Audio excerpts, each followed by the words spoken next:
Mon invité ce matin dans Les Échos est député de Paris et rapporteur de la mission d'information sur les crypto-monnaies. Et non, ça a changé, les crypto-actifs. Bonjour Pierre Persson. Bonjour. Merci d'être avec nous ce matin dans Les Échos. Un petit peu de politique avant de commencer. Christophe Castaner, désormais ministre de l'Intérieur. La bataille pour sa succession à la tête de La République En Marche est désormais ouverte. Marlène Schiappa a déjà annoncé qu'elle était intéressée, qu'elle y réfléchissait. Vous aussi, vous y réfléchissez ? Vous savez, il n'y a pas de bataille, c'est un collectif. En Marche, on l'a tous créé ensemble.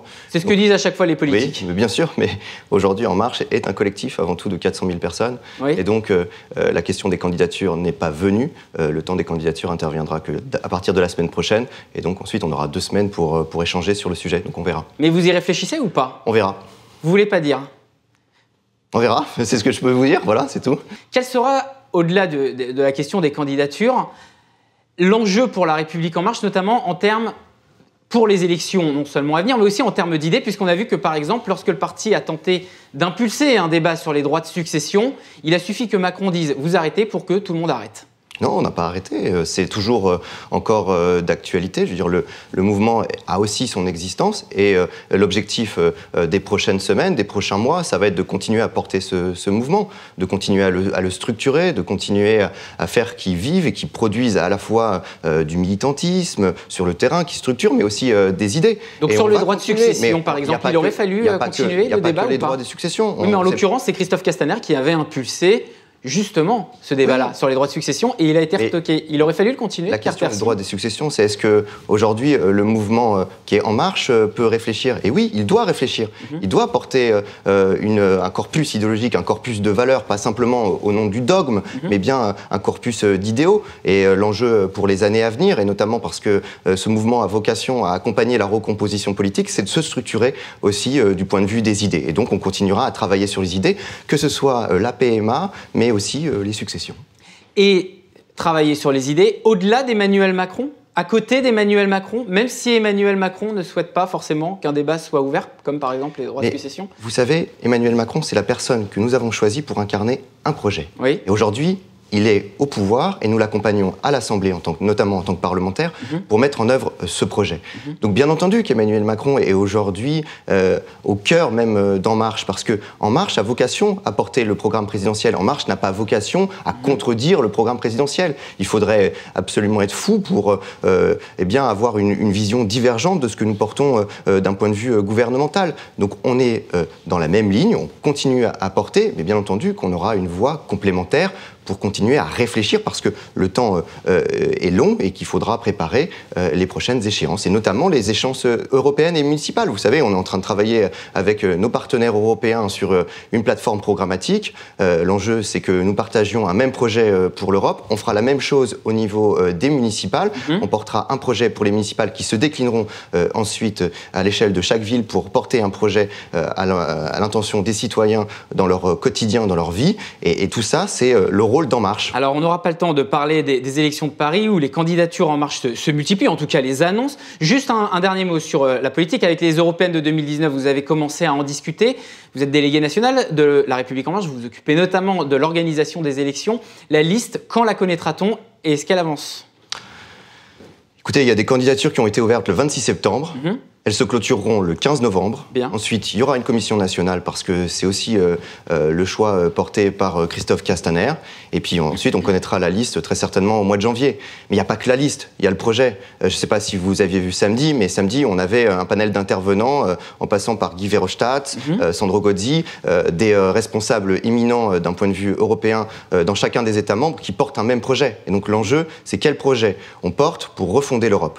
Et ça, c'est l'objectif des prochains mois. La tête de liste, la question de la liste, c'est même quasiment des informations, non ? Non, absolument pas. Voilà, c'est quelqu'un qui a un rôle et qui s'investit pleinement aujourd'hui dans ce que nous portons, et donc il continuera à accompagner, bien entendu. Allez, on va changer de sujet cette fois-ci. On l'a dit en introduction, vous êtes rapporteur de la mission d'information sur les crypto-monnaies, c'était le premier mot. Ensuite, vous avez changé pour crypto-actifs. Justement, on va débattre pourquoi. Ce rapport était attendu pour juillet, on est désormais en octobre. Quand sortira-t-il ? Il est très attendu, c'est pour ça. Il est très attendu, mais il y a le rapport et puis il y a les propositions qu'on fait. Et les propositions qu'on fait, on les a déjà portées dans Pacte. Alors en effet, il était prévu normalement pour le mois de juillet, mais on l'a repoussé parce que moi, ce que je souhaitais, c'était faire un grand événement avec les acteurs économiques de l'écosystème que nous avons fait à Station F en septembre, parce que le législateur ne doit pas simplement être déconnecté. C'est bien de faire les auditions d'un côté, puis d'écouter les acteurs, mais si on n'arrive pas à partager un consensus d'un point de vue pragmatique, bien, je pense que le législateur est en décalage. Et c'est ce qu'on nous a toujours trop reproché, en tout cas dans les précédentes législatures. Surtout que c'est un écosystème et une technologie mouvante qui évolue très rapidement. Complètement.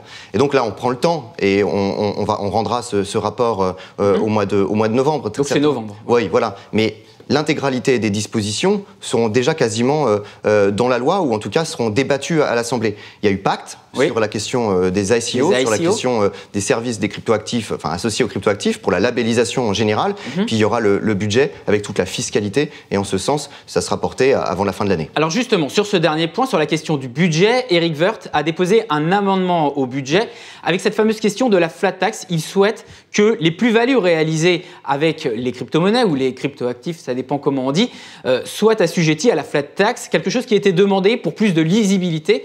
Quand sera-t-on définitivement fixé sur cette question-là, Pierre Persson ? La question fiscale, c'est avant tout la stabilité, la lisibilité, vous avez raison. Et donc, la flat tax y contribue.